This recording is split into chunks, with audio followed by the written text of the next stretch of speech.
इस वीडियो में हम बात करेंगे 2021 की Italian Spanish film the king of laughter के बारे में, जो सच्ची कहानी है इटालियन एक्टर एडवर्डो स्कारपेता की और उसके संघर्ष की, जहां वो अपने ही लिखे नाटक के लिए कानूनी लड़ाई में फंस गया।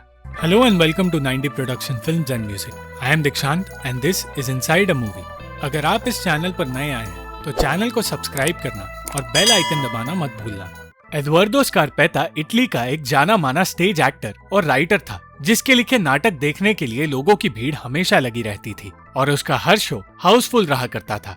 एडवर्डो का परिवार भी उसके काम में उसके साथ था और हर कोई उसकी कला की इज्जत करता था। इटली के लोग एडवर्डो की कॉमेडी के दीवाने हुआ करते थे। वो अपने काम को लेकर बहुत पैशनेट था, पर उसके बेटे विंचेंजो को इस काम में कोई दिलचस्पी नहीं थी। एडवर्डो के अलावा लोगों की नजर उसकी पत्नी की भतीजी लुइजा पर रहा करती थी और हर कोई उसकी खूबसूरती की तारीफ किया करता था। एडवर्डो अपने काम को लेकर इतना सीरियस था कि वो कभी कभार अपने बच्चों की गलतियों पर उन पर हाथ भी उठा लेता था। सिर्फ उसकी बेटी मारिया थी जिससे वो कभी नाराज नहीं होता था और उससे सबसे ज्यादा प्यार करता था। एडवर्डो को कॉमेडी का राजा कहा जाता था और वो जिंदगी भी एक राजा की तरह ही जीता था। अपनी पत्नी रोजा के अलावा उसका रोजा की बहन एना के साथ भी अफेयर था और हर कोई जानता था कि एना का बेटा एडवर्डो का ही बेटा है और इसीलिए एना ने उसका नाम भी एडवर्डो ही रखा है। विंचेंजो अपने पिता के इस काम से बाहर निकलना चाहता था, पर एडवर्डो ने कह दिया कि इस परिवार की हर पीढ़ी को थिएटर का ये काम संभालना होगा। सिर्फ एना नहीं बल्कि लुइजा के साथ भी एडवर्डो का अफेयर था और इसलिए वो उसके परिवार का ख्याल रखता था। एडवर्डो के 3 अलग परिवार तो है, पर लुइजा और एना के परिवार को कभी उनका सही दर्जा नहीं मिला और ना ही उनके बच्चों को एक पिता का नाम और प्यार कभी मिल पाया। पर एक दिन एडवर्डो लुइजा के लिए तोहफा लेकर गया और उनके बच्चों तितीना और एडवर्डो के साथ वक्त बिताने लगा। लुइजा चाहती थी कि उसका बेटा एडवर्डो एक्टिंग करे और इसलिए अगले नाटक में उसे एक किरदार का काम दिया गया। एडवर्डो दिन रात अपने नाटक लिखने के काम में गुम रहता था और इसके अलावा वो किसी चीज के बारे में नहीं सोचता था। पर एक रात रोजा ने उससे कहा कि उसे एक वसीयत बनानी होगी। रोजा जानती थी कि एडवर्डो कभी उनके बड़े बेटे डोमिनिको को नहीं अपनाएगा, क्योंकि डोमिनिको इटली के राजा और रोजा की औलाद है और इसलिए वो चाहती थी कि जायदाद का हिस्सा सिर्फ डोमिनिको, विंचेंजो और मारिया को मिले, लुइजा और एना के बच्चों को नहीं। एडवर्डो पहले तो हिचकिचाया, पर फिर उसकी बात मान गया। अगले दिन लुइजा के कहने पर एडवर्डो का ऑडिशन लिया गया और हर कोई समझ गया कि एडवर्डो भी एक अच्छा कलाकार बन सकता है। नाटक के दौरान लुइजा को रोते देख एडवर्डो को एहसास हुआ कि जो आदमी स्टेज पर उसके पिता का किरदार निभा रहा है शायद सचमुच उसी का पिता है, पर बचपन से वो उसे अंकल कहकर बुला रहा है। एक दिन नाटक के लिए सफर करते हुए ट्रेन में एडवर्डो को बताया गया कि गैब्रियल नाम के महान राइटर का नाटक बहुत मशहूर हो रहा है। उस नाटक के बारे में पढ़ते हुए एडवर्डो ने सोचा कि वो इसी नाटक की पैरोडी बना सकता है। उसे बताया गया कि गैब्रियल एक बहुत बड़ी हस्ती है, पर एडवर्डो भी कोई छोटा मोटा आदमी नहीं था, इसीलिए वो पैरोडी बनाने से डर नहीं रहा था। वो पूरा परिवार गैब्रियल का नाटक द डॉटर ऑफ आयोरियो देखने गया और जल्द ही एडवर्डो ने उस नाटक की पैरोडी दिमाग में तैयार कर ली और इस आइडिया के बारे में सोच कर वो हंसने लगा। कुछ दिनों बाद एडवर्डो गैब्रियल के घर उससे मिलने गया और एडवर्डो ने कहा कि वो उसकी बेहद इज्जत करता है, इसलिए उससे खुद उसके लिखे नाटक की पैरोडी बनाने की इजाजत मांगने आया है। गैब्रियल ने उसकी लिखी स्क्रिप्ट द सन ऑफ आयोरियो को पढ़ा भी नहीं। वो एडवर्डो के आइडिया का अंत सुनना चाहता था और उस अंत को सुनकर गैब्रियल और उसके घर में मौजूद लोग जोर जोर से हंसने लगे।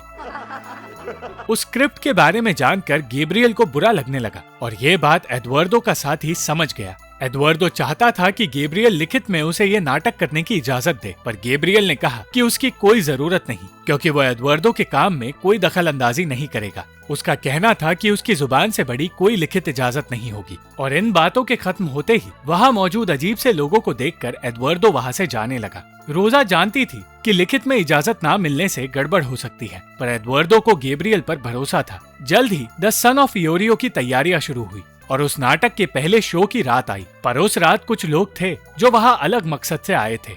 शो का पहला हिस्सा खत्म हुआ और सब कुछ सही चल रहा था, पर फिर ऑडियंस में मौजूद गैब्रियल के लोग चिल्लाने लगे और उस नाटक को एक भद्दी कॉपी बताने लगे। उन्होंने एडवर्डो को एक चोर कहा और देखते ही देखते ऑडियंस के चिल्लाने से नाटक को रोकना पड़ गया। अपने उस नाटक को रोककर उसकी जगह उन्हें दूसरा नाटक दिखाना पड़ा, पर एडवर्डो स्टेज से दूर भाग गया। जिंदगी में पहली बार एडवर्डो के साथ ऐसा कुछ हुआ और वो ये सब कुछ सह नहीं पाया। पहले तो उसने एक्टिंग करने से इनकार कर दिया, पर वो फिर से अपने स्टेज पर आ गया और उसने विंचेंजो से स्टेज पर छाने का मौका छीन लिया।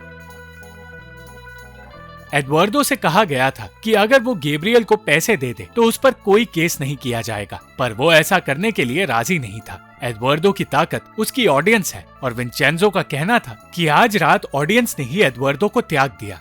ये बात उसे अच्छी नहीं लगी, पर किसी तरह उसने अपने आप को संभाल लिया। एडवर्डो और लुइजा का सबसे छोटा बेटा पेपिनो अपने परिवार से अलग एक गांव में रहता था। उसे जिस परिवार के साथ रहने भेजा गया था वहाँ उसे माता पिता का प्यार मिलता है और इसलिए वो वहाँ से दूर नहीं जाना चाहता। जल्द ही एडवर्डो पर केस कर दिया गया और पूरा राइटर्स एसोसिएशन उसके खिलाफ खड़ा हो गया। इस माहौल में जब पेपिनो उनके घर आया तो इससे एडवर्डो और परेशान हो गया। पेपिनो खुद भी वहाँ आकर खुश नहीं था, इसलिए उसने एडवर्डो के दिए पैसे नाराज होकर खिड़की से बाहर फेंक दिए। वो घर वापस जाने की जिद करने लगा और उसकी जिद से एडवर्डो परेशान हो गया। एडवर्डो पर स्क्रिप्ट की चोरी करने का इल्जाम था और इस बात से वो बिल्कुल खुश नहीं था। फिर भी उसने अपनी शान में कोई कमी नहीं आने दी और एक महल खरीदा ताकि लोगों को ये ना लगे कि केस ने एडवर्डो को परेशान कर दिया है। लुइजा हर रोज कहती रही कि वो पेपिनो को अपने पास रखना चाहती है और एडवर्डो ने वादा किया कि जल्द ही उसकी ख्वाहिश पूरी होगी और देखते ही देखते उसने अपना वादा पूरा किया। उस रात मारिया के जन्मदिन की पार्टी दी जा रही थी और एडवर्डो ने इटली के सारे रईस लोगों को और राइटर्स को वहां बुलाया। ऐसा करके वो सारे कलाकारों को अपनी ओर करना चाहता था, पर विंचेंजो जानता था कि उनमें से कोई भी एडवर्डो की इज्जत नहीं करता, क्योंकि लोगों को हंसाना उन लोगों के हिसाब से उनके कला का मजाक है और ऑडियंसेस को जिंदगी की सच्चाई बताना ही असली कला है। कुछ दिनों के आराम के बाद एडवर्डो को फिर कोर्ट में जाना पड़ा, जहाँ उस पर कई आरोप लगे और एडवर्डो के दिल में डर पैदा होने लगा। एक दिन पेपिनो अपने नए घर में वक्त बिता रहा था और क्योंकि उसके साथ खेलने वाला वहाँ कोई नहीं था, वो अकेला अपना मन बहलाने लगा। इस बीच उसने एडवर्डो और लुइजा को साथ देख लिया और एडवर्डो ने उसे इस बात की सजा देते हुए उसे मारना शुरू किया। उस रात लुइजा ने उसे बेहतर महसूस कराया। पेपिनो और उसके भाई बहन को एक पिता का नाम नहीं मिला और ये बात उन्हें शर्मिंदा करती रही, पर शर्मिंदगी सिर्फ उन बच्चों को नहीं, उन तीनों औरतों को भी झेलनी पड़ती थी जिनके साथ एडवर्डो का अफेयर था।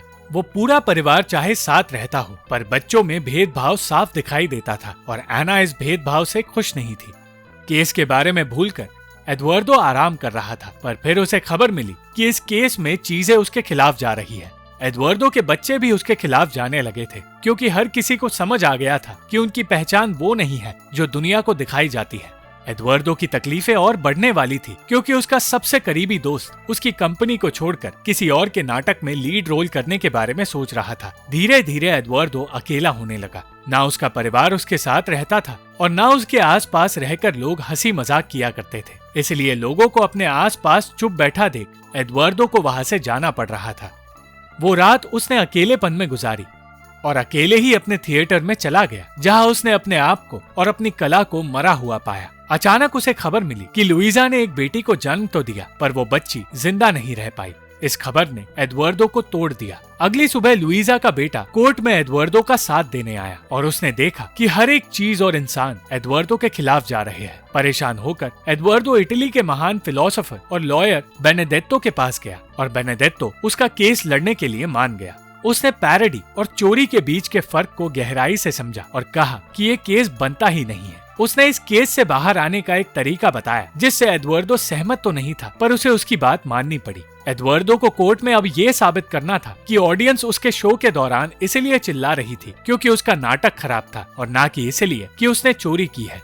वहाँ से निकलते हुए एडवर्डो एक थिएटर के आगे से गुजरा और तब उसे पता चला कि उसका सबसे करीबी दोस्त किसी और के नाटक का हिस्सा बन चुका है और वो लोगों से ये कह रहा है कि आखिरकार वो एडवर्डो से आजाद हुआ। ये बात उसे बहुत परेशान करने लगी, पर उसने किसी को कुछ नहीं बताया। अगले दिन विंचेंजो ने उसे बताया कि उसे एक फिल्म में काम मिला है। एडवर्डो ने उसे फिल्म में काम करने की इजाजत नहीं दी और कहा कि फिल्में उसके थिएटर से सब कुछ छीन रही है। पर जब विंचेंजो ने उसकी बात नहीं मानी तो एडवर्डो उसकी बेइज्जती करने लगा और जवाब में विंचेंजो ने कहा कि एडवर्डो स्कारपेत्ता अब खत्म हो चुका है और दुनिया उसे भूल चुकी है।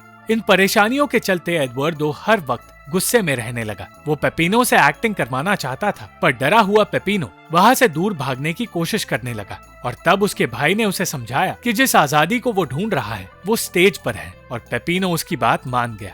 जब एडवर्डो ने अपने बेटे से पूछा कि उसने पेपिनो को कैसे मनाया, तो उसने सिर्फ इतना कहा कि उसने पेपिनो को कहा है कि कभी वो अपने भाई बहन से अलग नहीं होगा। लुइजा को एहसास हुआ कि एडवर्डो कितना बुरा पिता है और इसलिए उसने अपने बेटे से कहा कि वो कभी एडवर्डो जैसा नहीं बन सकता। वो अपने बच्चों को थिएटर से दूर रखना चाहती थी, पर तितीना ने उसकी बात नहीं सुनी। उसने कहा कि वो एक एक्ट्रेस बनेगी और उसका भाई एडवर्डो एक राइटर और एक्टर बनकर रहेगा। इस बिखरे हुए अजीब से परिवार के एक होने का वक्त आ गया था और वो सब एडवर्डो के केस की आखिरी सुनवाई के लिए कोर्ट में पहुंचे। सुनवाई के दौरान एडवर्डो अचानक अपने कलाकार के रूप में आ गया और अपनी एक्टिंग से हर किसी को हंसाने लगा। उसने अपने ही अंदाज में उन सबको समझाना शुरू किया कि उसकी पैरोडी एक कला है, कोई चोरी नहीं। उसने ये भी बताया कि लोगों को पैसे देकर उसके शो को फ्लॉप करवाया गया था और उसकी बात से हर कोई सहमत था। इतना ही नहीं, उसने सबके सामने गैब्रियल का मजाक भी उड़ाया और कहा कि उसके पास एडवर्डो की पैरोडी की एक कॉपी पड़ी है। उसने गैब्रियल के सारे दोस्तों की सच्चाई बताई और कहा कि उसके काम को गलत कहकर वो एक पूरी कला और आजादी को गलत कह रहे हैं। अंत में एडवर्डो ने हर किसी के साथ जज को भी हंसा दिया और अपनी जिंदगी की सबसे बेहतरीन परफॉर्मेंस देकर एडवर्डो ने अपनी जिंदगी की सबसे बड़ी लड़ाई जीत ली। कुछ वक्त बाद एडवर्डो ने स्टेज छोड़ दिया और अपनी कंपनी विंचेंजो को सौंप दी। लुइजा के बच्चों को कभी उनके पिता का नाम नहीं मिला, पर आगे जाकर वो तीनों थिएटर की कला में सबसे महान हस्तियों में जाने गए। Thank you for watching this video. अगर आपको ये वीडियो पसंद आई तो इस वीडियो को लाइक, शेयर और इस वीडियो पर कमेंट जरूर करें और इस चैनल को सब्सक्राइब करना मत भूलना।